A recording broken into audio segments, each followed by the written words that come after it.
बिस्मिल्लाहिर्रहमानिर्रहीम, अस्सलाम वालेकुम। कल एक बड़ी दिलचस्प डेवलपमेंट हुई है कि जिसने दुनिया क्रिकेट में तहलका मचा के रख दिया है। और वो डेवलपमेंट क्या है? वो डेवलपमेंट ये है कि इंग्लैंड के मारूफ खिलाड़ी, जो कि इस वक्त भी इंग्लैंड की जो टेस्ट टीम है उसके वाइस कैप्टन है और इंग्लैंड ने अभी जो वर्ल्ड कप जीता है उस स्क्वाड का हिस्सा थे, यानी कि बेन स्टोक्स की एक किताब शाया हुई, ऑन फायर है उस किताब का नाम, और उसमें उन्होंने वर्ल्ड कप के हर मैच का अपने तौर पर तज्जिया किया है। तो उन्होंने एक ऐसे मैच का भी तज्जिया किया जिसमें वो खुद भी खेल रहे थे, जिसमें इंग्लैंड का मुकाबला था इंडिया के साथ।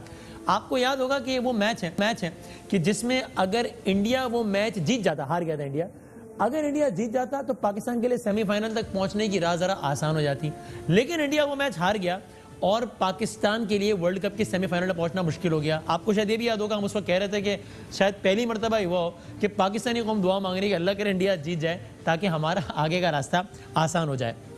अब आप देखिए उस जमाने में जब जिस अंदाज से इंडिया ये मैच हारा था, लोगों ने बहुत तनकीद की थी। बेन स्टोक्स अपनी किताब में क्या लिखते हैं उसका आप एक हिस्सा सुनिए और हैरान होइए। ये कोई पाकिस्तानी नहीं कह रहा, ये बेन स्टोक्स कह रहे हैं। वो कहते हैं, हैरत अंगेज तौर पर जब भारत को 11 ओवर्स में 112 रन दरकार थे तो धोनी ने अजनबी अंदाज में खेला, छक्कों से ज्यादा सिंगल्स लेने पर तवज्जो दी, यहां तक कि 1 दर्जन गेंदें बाकी रहकर भी हिंदुस्तान वो मैच जीत सकता था। आगे लिखते हैं, धोनी और उनके पार्टनर यादव का कोई इरादा नहीं था, इंटेंट का लफ्ज उन्होंने बार बार इस्तेमाल किया, कोई इरादा नहीं था। मेरे नजदीक, ये इंग्लैंड के खिलाड़ी कह रहे हैं, फतह अभी भी मुमकिन थी, आप हमेशा उस जानिब टूट पड़े, आपने यानी उन्होंने आखिर वक्त तक खेला नहीं उस अंदाज से। आगे बेन स्टोक्स लिखते हैं, रोहित शर्मा और विराट कोहली के खेलने का अंदाज, उन्होंने लफ्ज इस्तेमाल किया mystifying, the way Rohit Sharma and Virat Kohli played was mystifying, पुरस्कार था उनका खेलने का अंदाज। कहते हैं, मैं जानता हूं इस अरसे में हम अच्छी बॉलिंग करते रहे, लेकिन उन्होंने जिस तरह बैटिंग की वो अजीब लगा, लफ्ज बिजार इस्तेमाल किया है, the way they went about their batting just seam bizarre, अजीब व गरीब अंदाज से उन्होंने बैटिंग की, उन्होंने अपनी टीम पर प्रेशर बढ़ने दिया और हमारी टीम पर किसी किस्म का दबाव डालने की कोशिश ही नहीं की, सिर्फ विकेट पर वक्त गुजारा जिससे खेल हमारे हाथों में चलता रहा। फिर जब ये मैच खत्म हुआ तो उसके बाद विराट कोहली ने मीडिया से जो बात होती है उसमें अजीबोगरीब बात की थी, बाउंड्री लाइन कितनी लंबी थी कितनी छोटी थी, इस हवाले से बात की। बेन स्टोक्स इस बारे में लिखते हैं, yet it was weird to hear India's captain Kohli, बड़ा हैरत अंगेज बड़ी अजीबोगरीब बात थी कि कोहली मैच के बाद प्रेजेंटेशन तकरीब में बाउंड्री के साइज के बारे में बात करते रहे। बेन स्टोक्स कहते हैं, मैंने मैच के बाद इस तरह की अजीब व गरीब शिकायत कभी नहीं सुनी, ये सबसे बदतरीन शिकायत है जो आप कभी भी कर सकते हैं। दोनों टीमों को वही बैटिंग करनी होती है और एक ही तादाद में गेंदें खेलना होती हैं, तो कैसे बाउंड्री के साइज से एक टीम फायदा उठा सकती है और दूसरी नहीं, ये सब कुछ कहा बेन स्टोक्स ने। अब मामला ये हुआ था कि ये मैच पाकिस्तान के लिए बड़ा इंपॉर्टेंट, आपको बताया। ये मैच से पहले, इस मैच से कुछ दिनों, उस वक्त जब हम क्रिकेट का प्रोग्राम हर लम्हा पुरजोश कर रहे थे, तब बासित अली साहब ने अपने खदशात का इजहार इन अल्फाज में किया था, देखिएगा। इंडिया कभी भी नहीं चाहेगा कि पाकिस्तान सेमीफाइनल में आए। अच्छा, यानी आपको लगता है कि हो सकता है कि भारत पाकिस्तान की सेमीफाइनल में रसाई को नामुमकिन बनाने के लिए अपने मैचेस हार जाए, जानकर हार जाए, लेकिन जान के तो लोग नहीं बोलते। आपकी राय है कि जान के भी हार सकता है? वो ऐसा मैच खेलेगा जो पता ही नहीं चलने देगा कि क्या वारदात हुई। इस मैच से 5 दिन पहले बासित अली साहब ने बात की, जिसके बाद हर लम्हा पुरजोश बासित अली और सब पर भारतीय मीडिया में टिका के तनकीद हुई, एक तूफान आ गया, तनकीद का एक समंदर आ गया। उसका एक अक्स देखिए भारतीय मीडिया ने क्या किया उसके बाद। जो भारत खेल रहा है ना क्रिकेट, यहाँ पे हारने नहीं आया, बस हम चैलेंज कर रहे हैं आपको हमारे तरफ से, ऐसे कुछ होगा नहीं तो बासित अली को आप चलिए, अगर हो गया मैं और विक्रांत स्पोर्ट तक बंद कर देंगे, अगर हो गया मैं और विक्रांत इंडिया टुडे और आज तक छोड़ देंगे, अगर हो गया तो हम लोग ये इंडियन क्रिकेट कवरेज बंद कर देंगे। आप भी बोलिए। ये इतने ज़्यादा जज्बाती हो गए थे इसमें भारत के सारे सहाफ़ी, और फिर क्या हुआ आप सबने देखा। 12 अगला दिन आया, मैच का दिन आया, मैच का आगाज़ हुआ और इंग्लैंड ने टॉस जीतकर पहले बैटिंग का फैसला किया।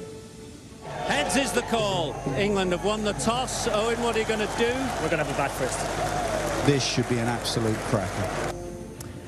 इंग्लैंड ने पहले बैटिंग करते हुए 7 विकेटों के नुकसान पर 337 रन बनाए। फिर भारत की इनिंग्स का आगाज हुआ और भारत की इनिंग्स के दौरान वो हुआ जिसका बासित अली को तो अंदाजा था, जो कि पहले कह चुके थे, मगर दुनिया क्रिकेट के कई लोग को देखकर हैरान और परेशान रह गए जिस अंदाज से भारत चेस कर रहा था। कोई और नहीं बल्कि खुद सौरव गंगुली ने इस मैच के दौरान क्या कहा कि I have no explanation to this, कुछ नहीं पता ये क्या हो रहा है।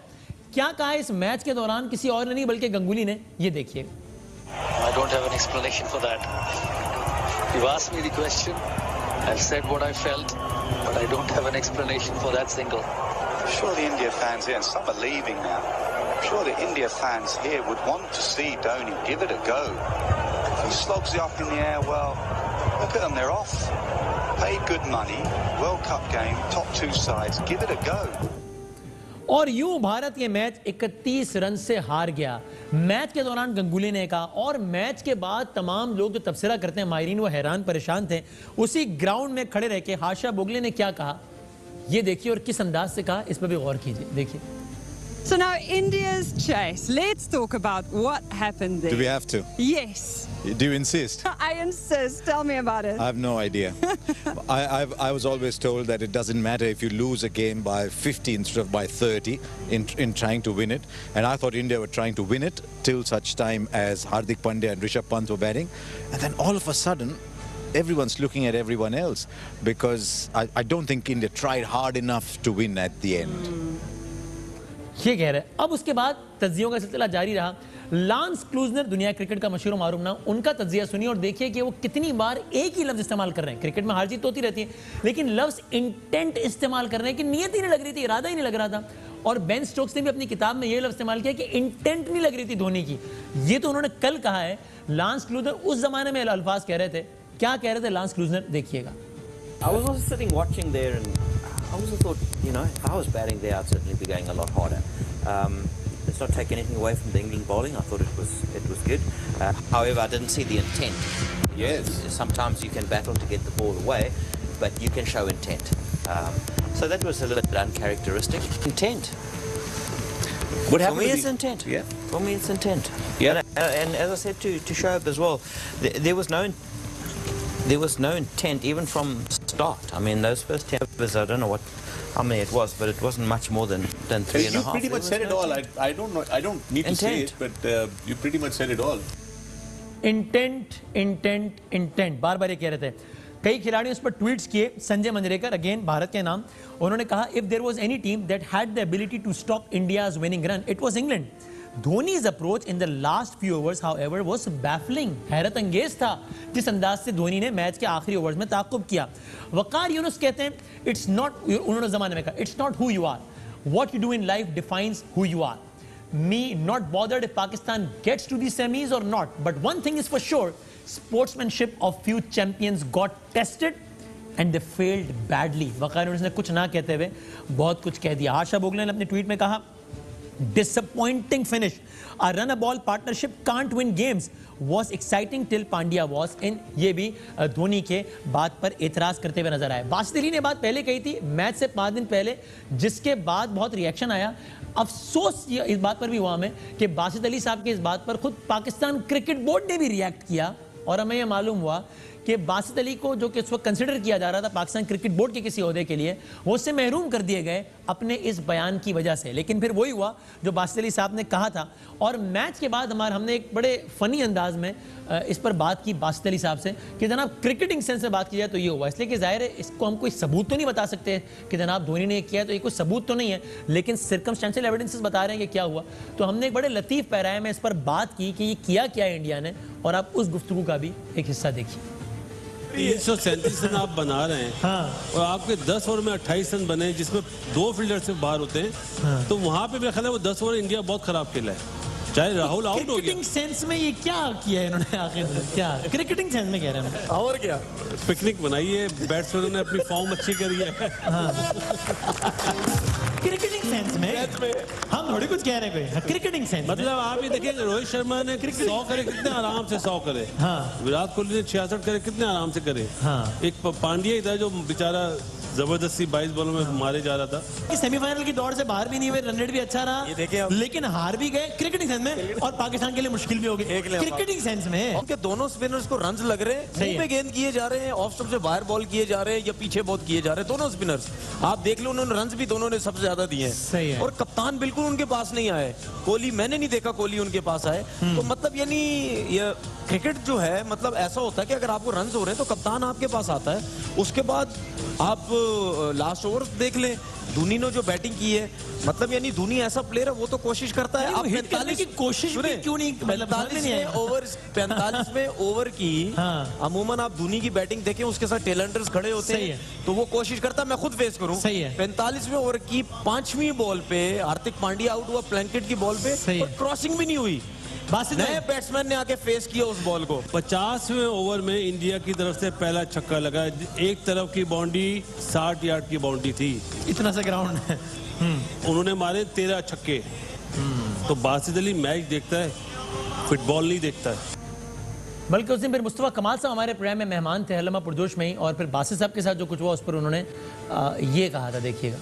बासित भाई से एग्री करता हूँ इस वाली बात पे, हाँ 100%, बिल्कुल 100% एग्री करता हूँ। और जिन लोगों ने इनकी बातों पे तनकीद का निशाना बनाया था, बहुत शदीद तनकीद का निशाना, उनको मैं समझता हूँ कि माजरत करनी चाहिए और इतना ओवर रिएक्ट नहीं करना चाहिए। और जो उनके खिलाफ जो बातें हुई, और पीसीबी ने भी जो कुछ एक दो शुरू में जो एक्शंस किए, इमरान खान साहब की हुकूमत है, अगर अभी नवाज शरीफ साहब की हुकूमत होती तो बासित भाई को इस वाली बात के करने पे अगर पीसीबी हटाती ना, तो नवाज शरीफ साहब पर ब्लेम लग जाता कि भाई चूंकि उनके इंडिया से मोदी से ताल्लुकात बड़े अच्छे हैं, मोदी का यार है, इसलिए चूंकि इन्होंने उनके खिलाफ बात कर दी है, तो जो है वो इसलिए इनको, भाई अभी तो नहीं है मसला ऐसा, अभी जो इतना सेंसिटिव होने की क्या जरूरत थी भाई। अगर इंडिया के खिलाफ कोई बात कर भी दी है, हमारा हीरो है यार, आई मीन बासित अली जो है वो हमारा हीरो है, पाकिस्तान का नाम है। ये सारा मामला हुआ। अब जाहिर है उसके बाद यानी आप हैरत अंगेज तौर पर तमाम तजियाकारों की राय थे कि सब कह रहे हैं कि इंटेंट ही नजर नहीं आ रही। हम फिर कह रहे हैं कि इसको हम सबूत के तौर पर तो आप नहीं पेश कर सकते शायद किसी अदालत में, मैं माहिरीन से ही बात करूंगा, लेकिन कुछ चीज़ें बड़ी साफ नजर आ रही होती हैं। और फिर एक बंदा नहीं, दो बंदे नहीं, तीन लोग नहीं, चार, पूरी दुनिया से मुख्तलिफ लोग ये बात कह रहे हों, तो फिर उस बात पर यकीन करने के इम्कानात भी बढ़ जाते हैं। हम भी कहीं नहीं कह रहे कि जनाब बेन स्टोक्स ने ये तो नहीं कहा, उन्होंने अपना ट्वीट भी किया कि जनाब मैंने ये नहीं कहा कि इंग्लैंड से जानबूझ के हारा है भारत ताकि पाकिस्तान ना पहुंचे, नहीं, ये वाकई नहीं कहा उन्होंने। लेकिन वो ये उन्होंने ज़रूर कहा कि कुछ समझ नहीं आई कि ये भारत कर क्या रहा था। और ये बात गंगुली ने भी कही, ये बात संजय मंजरेकर ने भी कही, ये बात बासित अली ने भी कही, ये बात हारिशा बुगली ने भी कही, ये बात लांस क्लूजर ने भी कही, और ये फहरिस्त है जो कि आगे बढ़ती चली जा सकती है। और आखिर में एक मासूमाना गुजारिश में हमारे अपने इदारे पाकिस्तान क्रिकेट बोर्ड से भी है कि जिन्होंने ना आओ देखा ना ताओ, और बासित साहब पे जनाब इस पर जो है वो इतनी नाराज़गी का इजहार कर दिया, तो इस पर ऐसी भी क्या नाराज़गी, एक बयान दे दिया उन्होंने, एक राय थी जिससे आप अग्री या डिसएग्री कर सकते हैं, और फिर उस राय के हम ख्याल नज़र आए बहुत सारे लोग। ये सारा मामला क्या है हम ज़रा बात करते हैं। हमारे साथ मौजूद है मुश्ताक अहमद साहब जो कि खुद इंग्लैंड की टीम के भी बॉलिंग कोच रहे हैं, और इस वर्ल्ड कप में भी वेस्ट इंडीज़ की टीम के साथ थे बहैसियत कोच। मिर्ज़ा इकबाल बेग साहब सीनियर स्पोर्ट्स जर्नलिस्ट हैं। जनाब अब्दुल रज़ाक साहब हमारे साथ मौजूद हैं। तीनों का बहुत बहुत शुक्रिया। मुश्ताक भाई, क्या कहिएगा, कल बेन स्टोक्स ने भी वही कहा कि जो एक तवील अरसे सब कहते नजर आ रहे थे, तो इसके बाद अगेन एज आई सेड हो सकता है कोर्ट ऑफ लॉ में इस बात की अहमियत ना हो, हम इसको वो सनसनी नहीं दे रहे, लेकिन मजीद लोग अब यकीन करेंगे ना इस बात का कि उस मैच में कुछ ना कुछ गड़बड़ तो थी। बिस्मिल्लाहिर्रहमानिर्रहीम। जी वसीम, बिल्कुल ये जो बेन स्टोक ने अपनी स्टेटमेंट अपनी न्यूज़ अपनी किताब में दी है और अपनी ओपिनियन को बड़ा उन्होंने खुल के बात की है, आई थिंक इससे होगा क्या, इससे होगा कि ये कि नेचुरली जो इंडियन प्लेयर्स हैं या जितने भी स्टेक होल्डर्स हैं इंडिया के, उनकी आंखें ज़रूर खुली होंगी इस बात के ऊपर, क्योंकि ये आपकी ओपोजिशन ने रियलाइज़ किया है। और जैसे आपने कहा कि इंटेंट की बात, हर बंदा इंटेंट की बात कर रहा है, मैं भी उधर था। नॉर्मली 10 रन चाहिए होते हैं पर ओवर में, आखिरी आपके 10 ओवर हों और उसमें आपके पास विकेटें भी हाथ में हो और आप इंटेंट शो ना करें। I am using that word again as a cricketing word है ये, और हर आदमी ने ये लफ्ज़ इस्तेमाल किया है। होता है कि आपने चांस ले, आपने चांस लेना होता है ना वसीम, आपने चांस लेके आपने मैच को देखे ना। क्रिकेटिंग सेंस से मैं आपको ये बात समझाना चाहिए, कोशिश करने लगा हूँ कि अगर आप जब ऑपोजिशन के खिलाफ खेल रहे होते हैं और आप लंबा मैच लेके और जीतने के एंड में जाने चक्कर में होते हैं, आपको पता है कि अब 4 फील्डर बाहर हैं मतलब नॉर्मली 5 फील्डर अंदर होते हैं सर्कल के, सही है। तो आखिरी फील्डर भी बाहर निकल गया, तो अब तो आप तो चांस लेना और चांस लेने के लिए आपको ऑपोजिशन बॉलर्स को टारगेट करना पड़ता है, उनके वीक लिंक्स को पकड़ना पड़ता है। तो आई थिंक ये जो बेन स्टोक ने ये बात की है, ये बड़ा उसने ब्लंटली बात की है और बड़ा ओपनली बात की है। तो उस वक्त जब मैं उधर ही था, मैं भी था, वकार भी था, हम आपस में मिले, तो हमें ये एहसास हो गया था, हमने आपस में बात की थी, हमने कहा यार ये तो क्या कर रही है, क्या कौन सी क्रिकेट खेल रही है। और ये एहसास तमाम टीमों में था आपके ख्याल में? वेस्ट इंडीज की टीम के साथ थे तो तमाम टीमों में अंदर ही अंदर ये बात हो रही थी कि यार ये क्या हुआ है, मैच कुछ समझ नहीं आया, हुआ क्या है? मुझे तो वेस्ट इंडीज के प्लेयरों ने, जेसन होल्डर वो कप्तान था और बाकी जितने भी प्लेयर थे, गेल वगैरह उस वक्त, ये रसल वगैरह, ये सारे कहते हैं मुशी they don't want to see Pakistan, they don't want to see Pakistan, you know, like they were saying that next day. ये ऑब्वियसली ये कोई इसमें रॉकेट साइंस तो है नहीं, क्योंकि होता है हमारे कहने में वो कहे जनाब पाकिस्तान की तो इंडिया से लगती है तो हम ये कह रहे हैं, लेकिन पूरी दुनिया के लोगों ने यही कहा जो आप बता रहे हैं। उसी वक्त आपने तो अभी लोगों को, बाहर के लोगों को, इंग्लैंड के कमेंटेटर्स ने, नासिर हुसैन ने ये बात की थी, ये नासिर हुसैन ने कहा, आर्थरटन ने कहा, ये सारे लोगों ने कहा। अच्छा, उससे हुआ क्या कि एकदम, आपको पता है वो इंग्लिश फ्रेज है एक, मदर क्रिकेट, उसका मतलब है कि आप क्रिकेट से साथ के कोई खेल खेलोगे तो क्रिकेट आपके साथ खेल खेलेगी, ऊपर वाला का भी निजाम चलता है। तो फिर अगले जब आप इतना कॉन्फिडेंट, ओवर कॉन्फिडेंट होके, क्योंकि इंडिया फेवरेट थी कि वर्ल्ड कप जीतने के चांसेस बहुत हैं, हम तो सिर्फ ये आप डिस्कस कर रहे हैं ना कि बैटिंग उन्होंने खुल के नहीं की, इंटेंट नहीं शो किया, उनकी बॉलिंग का इंटेंट भी ऐसा ही था। अगर आप अपने पहले 50 ओवर्स को उठा के देखो, आपकी 2-3 विकेटें गिर जाती हैं तो आप obviously as a captain game को वहां खत्म करना चाहते हैं, आप लंबा गेम लेके नहीं जाना चाह रहे, तो आप उनकी पार्टनरशिप को बिल्ट अप करने की कोशिश उनको देते हैं, मौका देते हैं। 337 होना ही नहीं था जैसे इंग्लैंड की विकेटें गिरी थी एक दो ऊपर नीचे। अब वो, मगर अब coming back to your point, ये एक ऐसी चीज है जिससे आपको पूरी दुनिया को, अब इंडियन क्रिकेटर्स जब एक दूसरे से मिलेंगे, ऑपोजिशन को मिलेंगे, तो नेचुरली अगर उन्होंने ये काम किया है और ये पाकिस्तान को नई वर्ल्ड कप के क्वालिफाई करने की उन्होंने पूरी प्लान किया है, तो मॉरली वो कभी भी किसी टीम के सामने अब एम्बैरेस्ड फील जरूर करेंगे कम से कम। मिर्जा एक बात है, 4-5 साल, क्या 5 साल, सॉरी मैं 4-5 साल वो आप आंखों में आंखें डाल के क्रिकेट नहीं खेल सकते लोगों के साथ। इकबाल भाई साहब, उस जमाने में वकार यूनुस साहब ने भी कहा था कि इस गेम को अब्यूज ना करें, कम से कम पाकिस्तान पहुंचे ना पहुंचे, ये बात तो हम भी कह रहे थे कि भाई पाकिस्तान को वैसे भी इतना अच्छा खेलना चाहिए था कि हम अपनी कारकर्दगी की बुनियाद पर पहुंचे, वो तो अलग बात है, लेकिन ये इंडिया ने इस गेम को अब्यूज किया और इस बुनियाद पर अब पूरी दुनिया क्रिकेट में जग हसाई हो रही है इंडिया की, एक फैक्ट है। इकबाल भाई बिल्कुल वसीम, न सिर्फ अब्यूज किया, आप देखें कि भारत जो है वो सट्टेबाजी का गढ़ रहा है, वहीं से स्टार्ट हुई सट्टेबाजी, वहीं से पकड़े गए लोग, हांसी क्रोनिये की कॉल भी भारत से पकड़ी गई। तो आप उनकी इंटेंट को देख लें कि वहां पर ये तमाम चीजें होती हैं। और अब दुनिया में जो जग हसाई हो रही है, कहते हैं ना किसी के लिए गड्ढा खोदता है तो वो खुद उस गड्ढे में गिरता है, और यही हुआ भारत के साथ। हम तो ये समझ रहे थे कि भारत बासानी न्यूजीलैंड के खिलाफ सेमीफाइनल जीत जाएगा, मैं खुद था वहां ओल्ड ट्रैफर्ड मैनचेस्टर में, और 2 रोज तक हुआ, और जो भारतीय तमाशाइयों का रवैया मैंने खुद अपनी आंखों से देखा कि दिल बर्दाश्त जा रहे थे। तो लगता यही है कि अगर पाकिस्तान को नीचा दिखाने की उन्होंने कोशिश की तो खुद वो नीचे हो गए। और मैं समझता हूं अब क्रिकेट वसीम जेंटलमैन्स गेम नहीं रहा। अगर इस तरह की चीजें इस खेल में आएंगी, 1877 में पहला टेस्ट मैच खेला गया और एक तवील अरसा हो चुका है क्रिकेट को, 1971 में, 1971 में पहला वनडे इंटरनेशनल मैच, 2005 में पहला T20। लेकिन वक्त गुजरने के साथ साथ मैं ये समझता हूं कि अगर इस तरह की चीजें सामने आएंगी तो फिर ये जेंटलमैन्स गेम नहीं रहेगा और फिर लोग इस पर एतबार करना छोड़ देंगे। और जो जगहसाई की बात आपने भारत की यकीनन भारत की बड़ी जगहसाई हो रही है। सोशल मीडिया पर आज बड़े कमेंट्स में देख रहा था, और भारतीय जो इवन कमेंटेटर्स जो हैं, भारतीय जो जर्नलिस्ट हैं, वो भी इस पर हैरत का इजहार कर रहे हैं। सही है। और अब्दुल रज़ाक साहब, आप बताइएगा क्या एज अ क्रिकेटर आपने क्या फील किया इस गेम के बारे में, जिसके बारे में पूरी दुनिया ये कह रही है कि कुछ ना कुछ तो हुई गड़बड़? देखें, बड़ी अच्छी बात हुई है। हम टीवी पे बैठे हुए थे और हम सब ने फील किया, और हमने उस वक्त, मैं बहुत बंदा हूँ जो मैंने रिक्वेस्ट की थी आईसीसी को कि आप इस चीज पे भी कोई फाइन रखें। ठीक है, आपने स्पॉट फिक्सिंग पे एंटी करप्शन यूनिट बनाए हुए हैं। अगर कोई टीम जानबूझ के मैच हारती है और दूसरी टीम को क्वालिफाई ना करने के लिए कि हम जैसे सबने कहा जो पाकिस्तान को नहीं चाहते थे सेमीफाइनल में देखना, तो इस चीज का भी कुछ ना कुछ फाइन होना चाहिए। लेकिन रज़ाक भाई, इस चीज को साबित करना शायद बड़ा मुश्किल हो जाए ना शवाहिद के साथ। कैसे साबित करेंगे? एक खिलाड़ी कहेगा भाई मैं बस, मतलब इसको साबित करना बड़ा मुश्किल है। ये जो क्रिकेट है ना, ये जो जिन्होंने क्रिकेट खेली हुई है वो कहते हैं कि हम उल्टी चिड़िया के पर गिन लेते। और जो बॉलर एक जिस जैसे कि क्वालिटी बॉलर हैं, अगर वो अपनी लाइन पे बॉल नहीं कर रहा, विकेट लेने की कोशिश नहीं कर रहा और बॉलिंग फुल लेंथ कर रहा है, रन्स दे रहा है, तो फौरन पिक हो जाता है, पता चल जाता है। आपके ख्याल में आईसीसी में ये मामला उठाना चाहिए? आज कुछ अखबारात में खबर छपी है कि जनाब पीसीबी के जराए के हवाले से, ऑफिशियल नहीं है, कि शायद पाकिस्तान क्रिकेट बोर्ड इस मामले को उठाए आईसीसी के इजलास में। आपके ख्याल में उठाना चाहिए? इसका फायदा होगा कोई? इस चीज को इसको रूल एंड रेगुलेशन में लेकर आना चाहिए।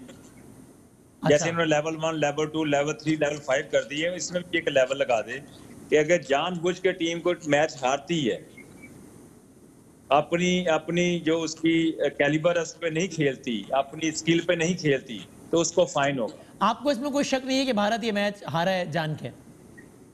इसमें शक की बात ही कोई नहीं। हमने उस वक्त ही बोला था, सारे लोग कह रहे हैं, जितने क्रिकेटर्स हैं सब कह रहे हैं, क्योंकि मैं तो बता रहा हूँ ना कि नजर आ जाती है चीज। एक आदमी छक्का मार सकता है तो वो चौका मार रहा है या रोक रहा है तो पता तो चल जाता है ना। इकबाल भाई, हो सकता है कुछ आईसीसी में हम इसका कुछ कर सकते हैं, या ठीक है इससे भारत की जगह सही जरूर हो गई, लेकिन कोर्ट ऑफ लॉ में शायद इतना आसान ना हो इसको साबित करना। इकबाल भाई क्या कहेंगे? बिल्कुल वसीम, आपने सही कहा। 30 जून को ये मैच खेला गया। अब बेन स्टोक की किताब जो है वो ऑन फायर अब आई है। अब समझ लीजिए 11 महीने तकरीबन हो चुके हैं। हाँ। आईसीसी में अगर इस मामले को उठाया जाएगा तो आपकी बात पहले की बिल्कुल दुरुस्त है कि शवाहिद होने चाहिए। बगैर शवाहिद की बेसिस पर, अजम्पशन पर हम कैसे कर सकते हैं? लेकिन ये बात बड़ी हैरान कुन है वसीम कि भारत का इतना बड़ा बैटिंग पावर हाउस और पूरी इनिंग्स में भारत ने सिर्फ एक छक्का लगाया, जिससे आप अंदाजा लगा सकते वेस्टर्न बर्मिंघम के मैदान में। जी, वो भी महेंद्र सिंह धोनी ने लगाया। हाँ। तो आप अंदाजा लगा लें कि उनकी इंटेंट क्या थी, वो किस तरह से खेल रहे थे। तो इस पर आईसीसी में अगर पाकिस्तान बात उठाता है, लेकिन आईसीसी तो इंडियन क्रिकेट काउंसिल है, चेयरमैन शशांक मनोहर भारत के, जो आईसीसी के चीफ एग्जीक्यूटिव मनोज सोहानी वो भारत के, बेशुमार लोग भारत के। तो मेरे ख्याल में ये सहरा में तूती की सदा साबित होगी अगर आवाज उठाएगी। इस पे फाइनल और मुश्ताक भाई आप देते, मेरा अपना तो ख्याल है कि कम से कम जितनी हो गई है भारत के साथ, वो भी अल्हम्दुलिल्लाह बहुत ठीक है कि दुनिया भर के सामने एक्सपोज हो गए। कोई पाकिस्तानी नहीं कह रहा, दुनिया भर के लोग कह रहे हैं कि ये इस गेम में 2 नंबरी हुई है। बेशक हम इसको साबित ना कर सकें, तो मैं तो पर्सनली इससे बड़ा सेटिस्फाइड हूं कि इतना भी बहुत है। आपके ख्याल में मैं आईसीसी में इसको उठाना चाहिए या जितना हो गया उतना ही काफी है, बस ठीक है? नहीं, आई थिंक ये बनता ही नहीं है। आईसीसी में लेके जाएंगे, जैसे इकबाल भाई ने भी कहा है कि आप किसी एविडेंस के बगैर किसी अपने केस को सामने किसी के भी सामने रखेंगे तो वो इम्पोर्टेंट ही नहीं है। But I am coming back to your answer, actually that's more than enough. पता है क्या है, पूरी दुनिया में पता चल गया है, पूरी दुनिया को ये अंदाजा हो गया कि ये मैच कैसे खेले गए। अब ये असल जो मुद्दा है ना यहाँ पे, जो ऑल दो बेन स्टोक बहुत अच्छा बोल रहे हैं, अपने दिल की बात उन्होंने की है, सारी दुनिया को उस वक्त पता था। पर वसीम, आई थिंक इस इशू के ऊपर आईसीसी ये काम कर सकता है कि जब ऐसे बड़े टूर्नामेंट शुरू हो जाएं, इंडिया ठीक है हमारा, उन्होंने हमारी लेट डाउन करने की हमेशा कोशिश की है, मगर इसके बावजूद कोई भी क्रिकेटर जो स्पेशली खेल रहा हो, कभी भी नहीं चाहिए, ये मेरी अपनी ऑनेस्ट ओपिनियन है कि किसी वक्त भी आके आप इस तरीके को प्रेजेंट करेंगे तो क्रिकेट के ऊपर असर पड़ेगा। Although you are talking right, ये तो क्रिकेट बोर्ड को चाहिए था, ईसीबी को चाहिए था कि they can ask those questions to ICC कि जी ये कैसे मैच हुआ। ये आईसीसी को चाहिए था, they should ask that question to Indian cricket board कि जी आपकी मैनेजमेंट क्या कर रही थी। We have a doubt on that game. हमारे अब दुनिया की क्रिकेट को आप खराब कर सकते हैं, आपके प्लेयरों को आपने पूछा है, ये आप पॉलिसी बना सकते हैं कि कोई भी रीसेंट क्रिकेटर जो खेल रहा हो अपनी किताबों में। वसीम, मैं जल्दी से एक बात बता दूं, केविन पीटरसन, मैं इंग्लैंड की टीम के साथ था, ग्राहम स्वन ने अपनी किताब निकाली थी ब्रिस्बेन में एशेज टेस्ट मैच से पहले एक दिन, 2 दिन पहले, और उसने केपी के बारे में बहुत उल्टा सीधा लिखा था, जो कि हो सकता है रियलिटी हो सकता ना हो, मगर उससे क्या हो, इतनी इतनी ड्रिफ्ट पड़ गई कि पूरे एशेज के दरमियान क्रिकेट को मौजू नहीं रखा गया बल्कि ये चीजों को इशू रखा गया। तो आई थिंक ये बहुत इंपॉर्टेंट है क्रिकेट को बचाने के लिए। ऐसी कई दफा सच्चाइयों को भी उसी वक्त भी उठाना चाहिए जब हुआ था ये in the larger interest of the game. बहुत शुक्रिया तीनों मेहमानों का, बहुत बहुत शुक्रिया। वैसे मैं आप कहूँगा नहीं, खिलाड़ियों ने जो किताबें लिखी हैं, हमारे अपने खिलाड़ी शोएब अख्तर साहब ने, शाहिद आफरी साहब ने पढ़ी है, मैंने दोनों, आप लोगों ने पढ़ी होंगी। उसमें मज़ेदार बातें हैं, किसी ने मौका मिला तो उस किताब का खुलासा आप हमने पेश करेंगे, खासतौर पर शोएब अख्तर साहब की किताब। तो उसमें हैरत अंगेज़ बातें हैं और वाकई बड़े इसमें राज खुल के सामने आते हैं। बहुत शुक्रिया तीनों मेहमानों का। एक ब्रेक लेते हैं और उसके बाद पाकिस्तान में एक फ़ज़ाई हादसा हुआ जिस पर हम सब महमूम हैं। एक ब्रेक के बाद आपकी खिदमत में दुनिया भर में होने वाले फ़ज़ाई हादसा के हवाले से कुछ बड़े दिलचस्प लेकिन खौफनाक हक़ाइक़ क्या रहे, और पाकिस्तान में जो फ़ज़ाई हादसा हुए उसके बारे में भी कुछ दिलचस्प लेकिन दिल हिला देने वाले हक़ाइक़ आपकी खिदमत में पेश करेंगे एक वक्फे के बाद।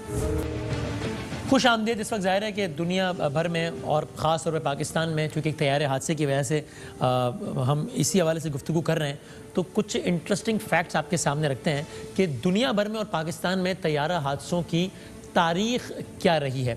अब ये तो आप सब जानते ही हैं कि दुनिया भर में जो पहली कामयाब परवाज़ का सहरा है, जिसको हम बाकायदा का फ़्लाइट कहें, जो तजुर्बाती बुनियाद पर हुआ था, ये राइट ब्रदर्स को जाता है। राइट ब्रदर्स ये दो भाई थे, ऑरविल राइट और विल्बर राइट, कि जिन्होंने पहला कामयाब जो हवाई तजुर्बा किया था ये 1903 में किया था। 1903 में पहला कामयाब हवाई तजुर्बा हुआ और पहले कामयाब हवाई तजुर्बे के 5 साल बाद यानी कि 1908 में दुनिया का सबसे पहला हवाई जहाज़ का हादसा हो गया था। और इंटरेस्टिंगली ये जो पहला हवाई हादसा हुआ था, इस जहाज़ के जो पायलट थे वो खुद ऑरविल राइट, जो कि हवाई जहाज़ के को इन्वेंटर भी थे, वो खुद थे।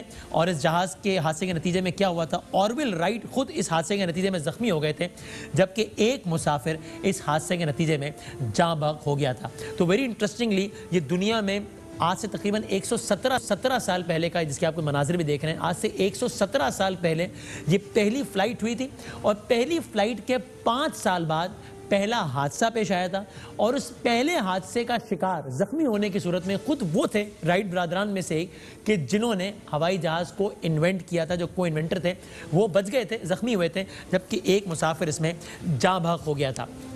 फिर हम आते हैं कमर्शियल परवाज़ों की तरफ। तो कमर्शियल परवाज़ों की तारीख दुनिया भर में तकरीबन आज से 105 साल पुरानी है। दुनिया की पहली कमर्शियल परवाज़ ने 1914 को उड़ान भरी थी। तो यानी कि जब ये पहला हवाई तजुर्बा हुआ था 1903 में, उसके तकरीबन 12 सालों के बाद दुनिया की पहली कमर्शियल परवाज़, जिसके आप मनाज़िर भी देख रहे हैं, दुनिया की पहली कमर्शियल परवाज़ ने अपनी उड़ान भरी थी। और ये मामला है 1914 का, यानी कि आप समझ लीजिए कि कमर्शियल परवाज़ों की तारीख आज से तकरीबन 105 साल पुरानी है। फिर हादसात, कमर्शियल की तारीख का बदतरीन हादसा, अगर हम टेक्निकली कहें तो ये हवाई हादसा नहीं था क्योंकि ये हवा में नहीं हुआ था ये, लेकिन कमर्शियल परवाज़ों की तारीख का बदतरीन हादसा हुआ 1977 में। और ये हादसा हुआ था स्पेन के एक जजीरे में, कि जब 2 मुसाफिर तैयारे रनवे पर आपस में टकरा गए थे और इस हादसे के नतीजे में 583 अफराद जाँ बहक हो गए थे। ये आज से तकरीबन 40 साल पहले कमर्शियल परवाज़ों की तारीख का ये बदतरीन सानहा पेश आया था, कि जब रनवे पर खड़े हुए, एक नेदरलैंड्स की इसमें एयरलाइन थी और एक दूसरी पैन अमेरिकन थी गालिबन, जब इन 2 तैयारों का रनवे पर ही आपस में टकराव हो गया और इसके नतीजे में 583 तकरीबन 600 अफराद जाँ बहक हो गए थे। अब हम आते हैं पाकिस्तान में होने वाले जो बड़े फ़ज़ाई हादसात हैं, वो क्या थे।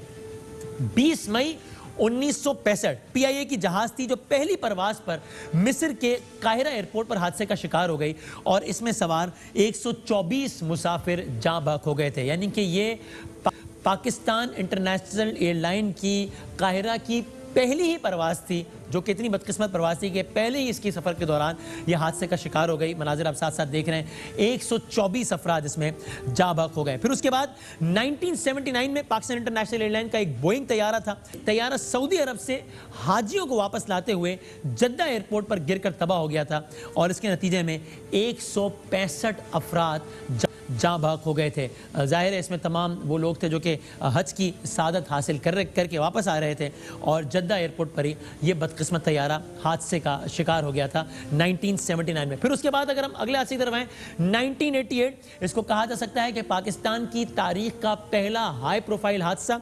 ये अमरीकी साख्ता फौजी जहाज C-130 बहावलपुर के करीब गिरकर तबाह हो गया और इसके नतीजे में उस वक्त के अफवाज पाकिस्तान के सरबराह, जो कि प्रैक्टिकली पूरे मुल्क का नज़्म व नस्क़ संभाले हुए थे, यानी कि जनरल ज़ियाउल हक और उन समेत 30 फौजी जनरल और उन समेत अमेरिका के सफीर जाँ बहक हो गए थे। यह हादसा पेश आया था 17 अगस्त 1988 को। 1989, इसके एक साल बाद 25 अगस्त को पाकिस्तान इंटरनेशनल एयरलाइन का एक फोकर तैयारा था, इसमें 54 मुसाफिर सवार थे। गिलगित में यह गिरकर तबाह हो गया और अफसोसनाक बात यह कि उस तैयारे के मलबे की भी कुछ खबर ही ना हुई और आज तक खबर ही नहीं है।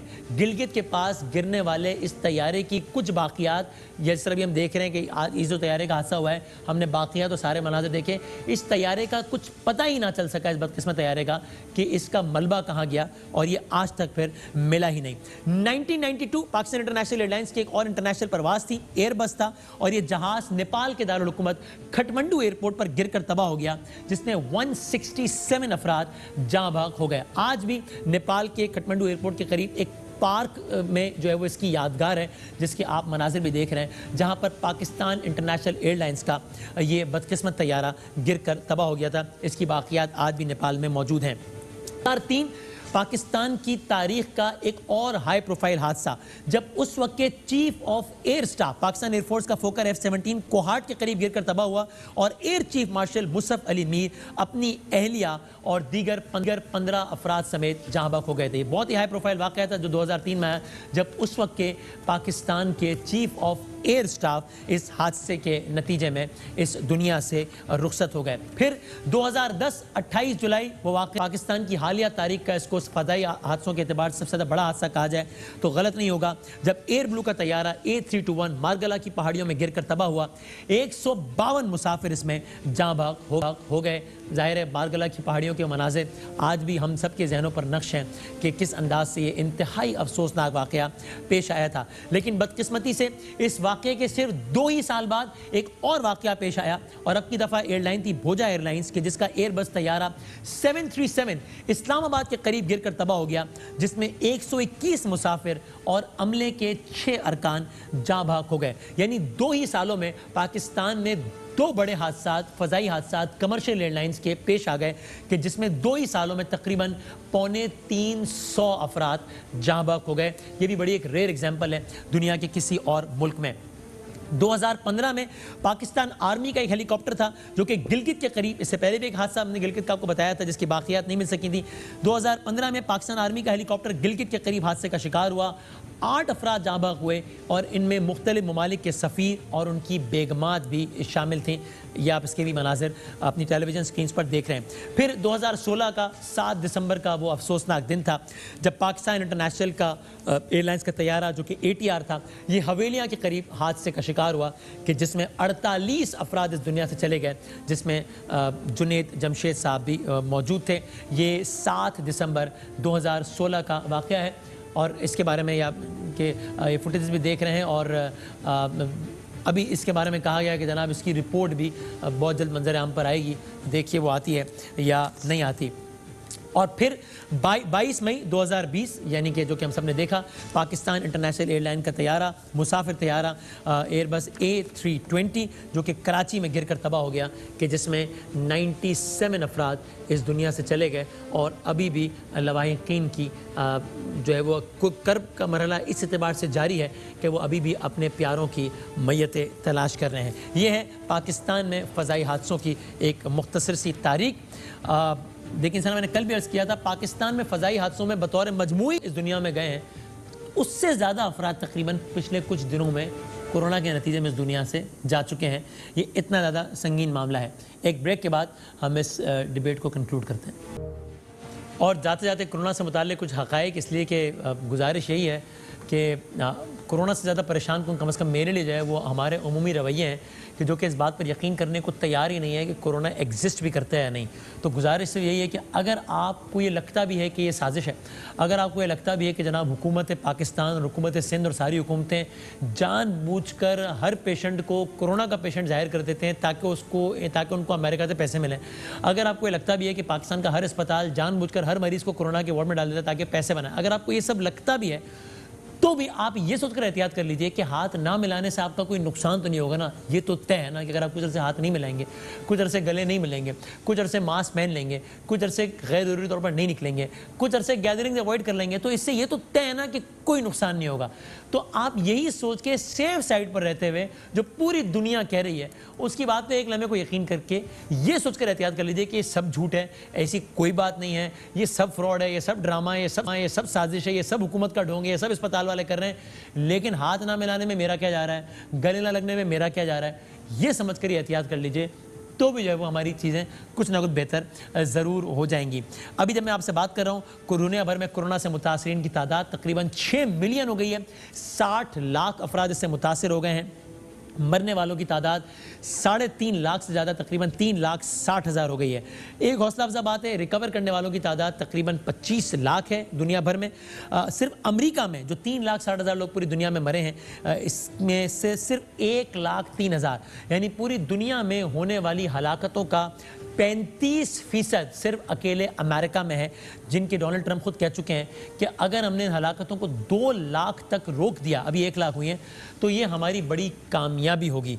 तो दुनिया भर की हलाकतों का 35% सिर्फ अमेरिका में हो गया है।